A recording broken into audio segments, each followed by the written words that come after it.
I told y'all he did it. I told y'all he did it. You lying bitch. Welcome to the series that used to be weekly, that is now monthly, that's barely monthly because I'm 5 weeks late on this. So 2019 in comparison to 2018, people are making it seem like the years are already comparable when 2019 is just getting started.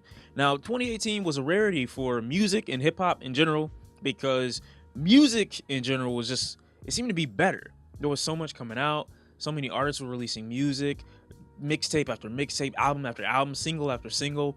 It felt like everybody was dropping music. It felt like we were just getting a constant stream. But the argument recently has been that 2019 has been a dry spell in music. And I hope this playlist video can give some people some extra content to listen to, because I myself have found that there's not an incredible amount to listen to in 2019, but I still have managed to find some gems. First on the list is Offset with his new album Father of Four, but a couple singles off of it that I really enjoy are Lick and Tats on My Face, one of which has a very heavy bass line that at one point in the song deepens into the bass. Not much going on here lyrically. The content of Father of Four was pretty refreshing in comparison to what we normally get from Migos, so I was happy about that. If we go back over to Lick, it's got this really bouncy production to it, and Offset manages to kind of complement the beat by having a similar flow, and I think it works, you know? Like I said, content isn't crazy on these tracks. I know what's gonna happen. I know what he's got to deliver, but it's still good. It's nice, and it's a refreshing sound coming from the Migos, and I don't need three of them to sing a song or rap a song like that, you know? Only one member is required. The second artist on this list is Tyla, Yahweh, I think the name is. I don't know too much about him as an artist. He doesn't have too many years in the game, and he doesn't have too much music released. His most recent project kind of reminds me more of someone vocally of a mixture between Sway Lee and Roy Woods.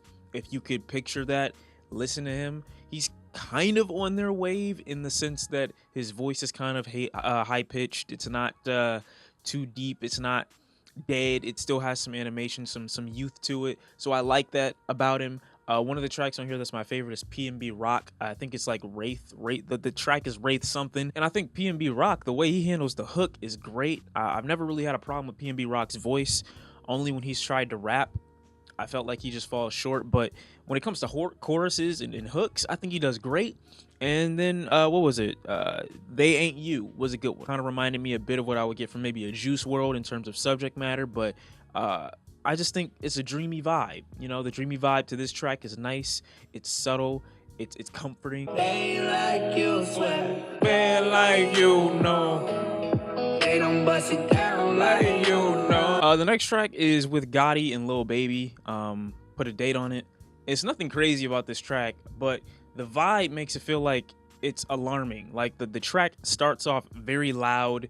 It's very kind of, I won't say harsh on the ears, but it's really intense. You know, the minute you get in there, it's like there's urgency on the track. It's not horrifying or scary. It's just very in your face.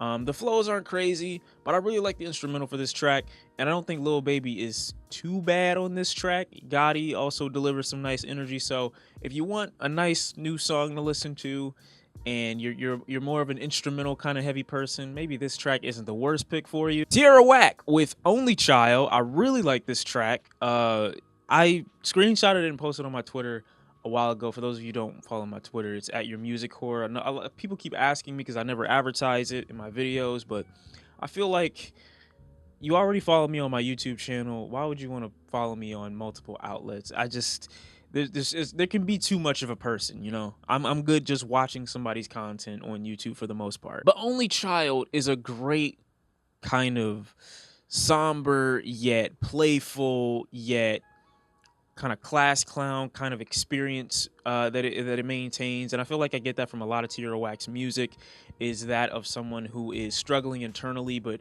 manages to kind of hide it as best she can on the outside. The content that I get here on Only Child is that of a very selfish individual, or that of one that's claiming someone to be a very selfish individual, saying that you must be an only child. I really like her vocals. I really like her flows on this track. I really like how she manages to switch it up and keep the energy of the track, yet maintain its consistency. You must be an only child. That This the intro and everything. Everything about it is just like it's nursery, but it's something you also have to pay attention to. It's concerning, but it's also adorable. The next track on this list is Lil Pump with Ion that features Smokepurpp. I actually really like the energy that these two bring to this track. I don't mind it. I think it's kind of cool. I think they trade off well. And my first initial reaction to Lil Pump's album Harvard Dropout, I thought Lil Pump said get smoked like a Jew. It actually was Jewel, and it was actually Smokepurpp who said that. But I mentioned that in a little annotation in the video for those who feel the need to be included in the video and not fucking read. But I definitely didn't mention that. I thought it was funny. It threw me off a little bit at first, but the more I listen to it, it kind of sounds like Jewel, but it still sounds like Jew. Like I said, their flows here are cool. They're okay. They're nothing crazy, but I like the energy. The beat's cool. There's a couple songs off the Lil Pump record that you might be able to play, but for the most part, it's nothing like too insane. If you weren't a Lil Pump fan before, this probably isn't going to make you one, but for those of you who already enjoy Lil Pump's music, this was a nice kind of refreshing track, and it kind of showed me more of what he's able to do as far as a rapper. Lucki is a Chicago rapper who is kind of pretty much addicted to drugs, but have you ever heard somebody addicted to drugs that raps and like you're aware and conscious of the fact that they're addicted? He makes that apparent in his music, and it's really somber, it's really depressing, it's really how can I say, concerning at the same time when you're listening to it. But the vibe and the beat of certain tracks complement his ideas so well sometimes. Like Of Course You Won't, that has Chase the Money on production for it.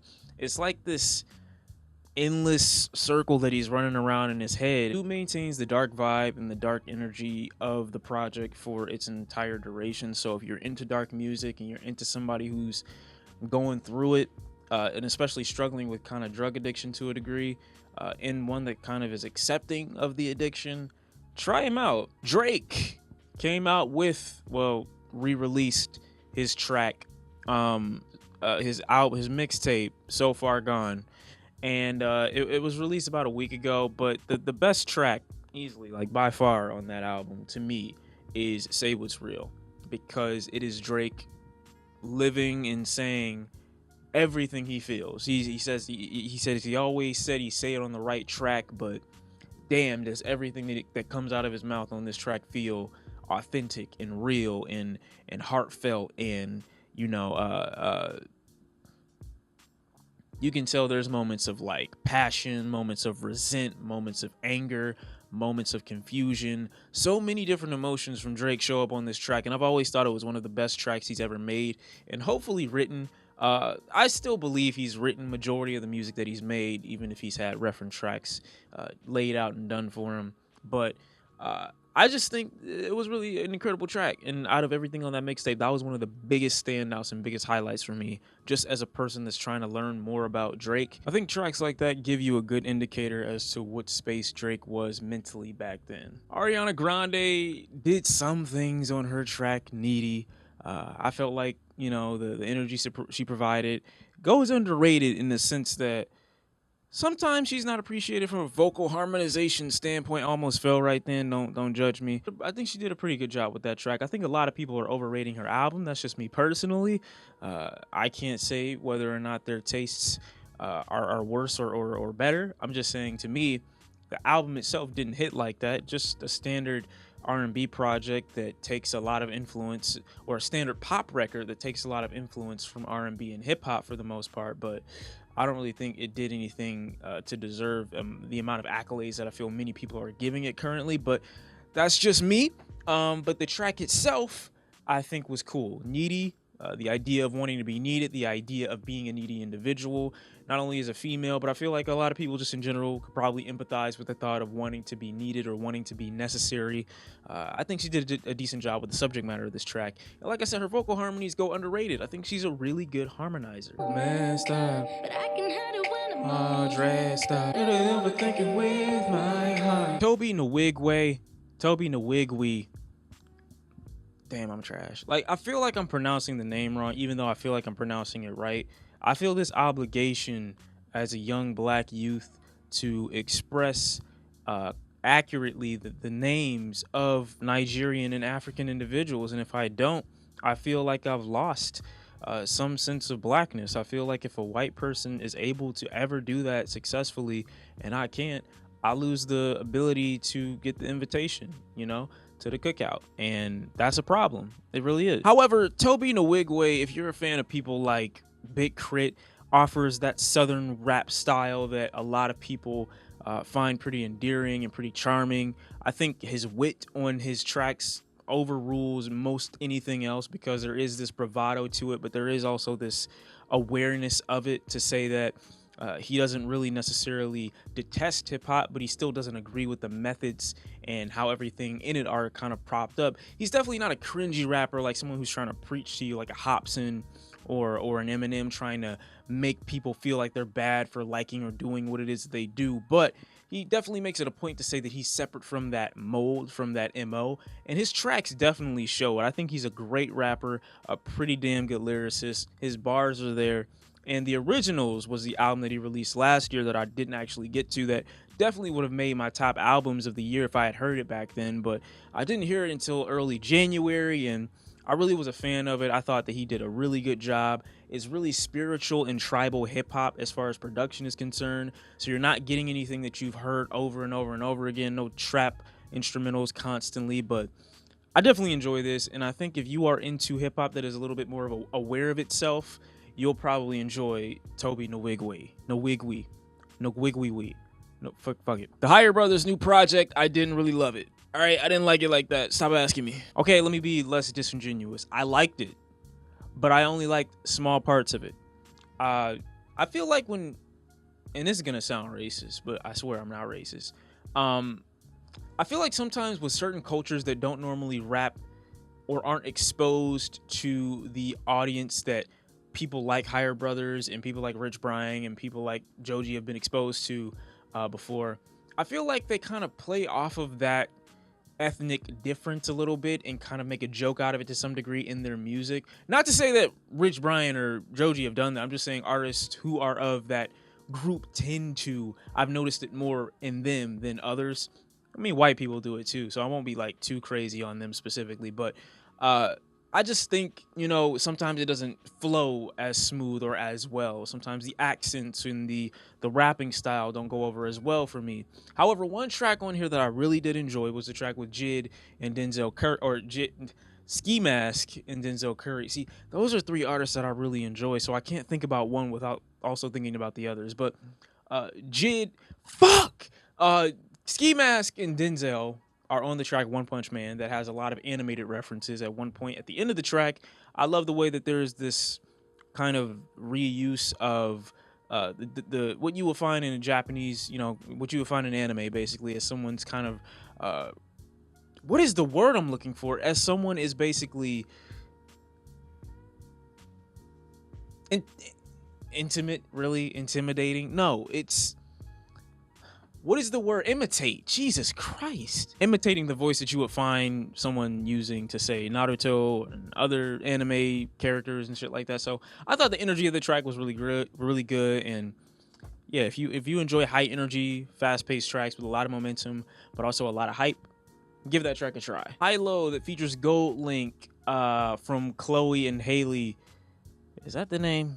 I fucking hope so. I thought the instrumental was a little, I won't say it's awkward or weird. I just think instrumentals like that aren't so happy and bumpy or so obviously trying to deliver one vibe. You know, they both have strong vocal capabilities and I like the way they sing, but I also like the Goldlink feature. It abuses a little bit of bass and takes advantage of a single piano key, so I'm happy with it. And also the Malibu Ken project that I didn't get to earlier this year, I enjoy the whole thing, honestly. Give that a listen if you haven't already. It's really for a rapper's rapper, so if you're not into rap music with like no melodies or anything like that, it's pretty weird, and it's something that I think, you know, extreme hip-hop heads will probably fuck with. So if you're into rap music but you like it from the standpoint of lyricism and hearing what a rapper has to say and what he's talking about, you also like laughing at some lines and shit like that, and the delivery is not too predictable, check it out. You know, Aesop Rock and Tobacco on production, I think it's great. I think it's cool. Malibu Ken, thumbs up for me. Also Drake and what's her name, Summer Walker, have a remix of her track "Girls Need Love."